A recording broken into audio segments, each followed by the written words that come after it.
Hey everybody, Sherry Lawrence with U2 Conference reporting from San Francisco, where the penultimate U.S. performance of the Stories of Surrender tour just finished up not too long ago.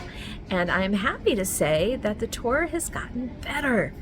The performance has gotten tighter, certain nuance is now coming through a little bit more with the performance, and the audience in San Francisco definitely took it as a theatrical performance.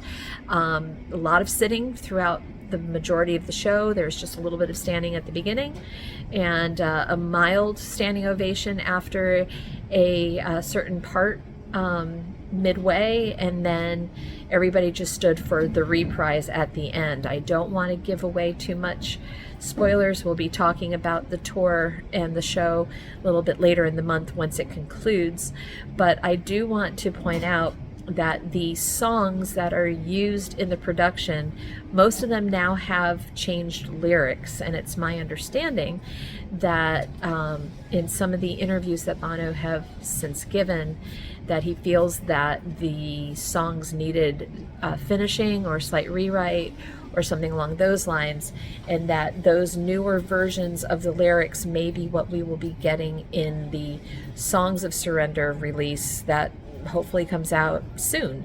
There hasn't been a release date. It sounds like it's just going to surprise drop at the end of the book tour. Who knows? But that those songs that are in the performance that have changed lyrics will be provided to the fan community to enjoy at some point.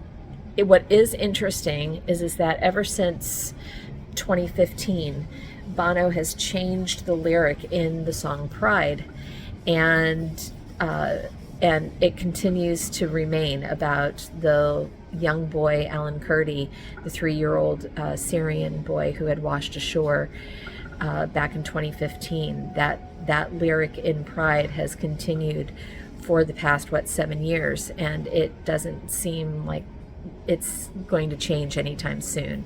So that was one little tidbit that continues through any performance of Pride, and I think it's pretty well known at this point that Pride is part of the show.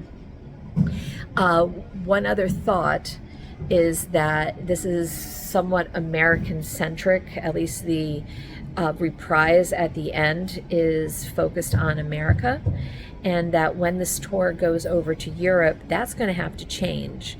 So we don't know what it's going to change to, if it's going to be more along the, how to fight authoritarianism or to fight aggression, if it's going to talk about what's going on in Ukraine, about the rise of the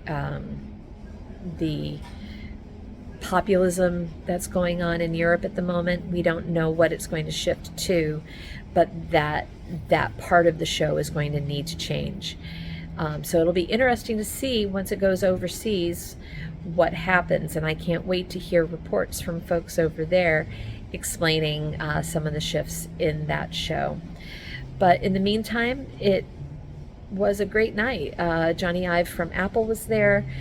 Folks saw Phoebe Robinson. They saw Julia Roberts. A few people thought that they saw Katie Lang. I swear to God I saw Matt Nathanson, but I don't know. He was wearing a ball cap and a face mask, but it looked just like him. Friend of the U2 conference. So we're going to try to follow up and maybe get Matt's take on the show if that indeed was him.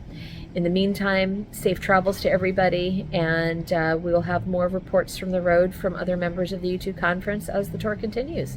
So don't forget, we have the book club on Discord. Join our book club where we're discussing all things Surrender. Thanks so much, and see you on the road.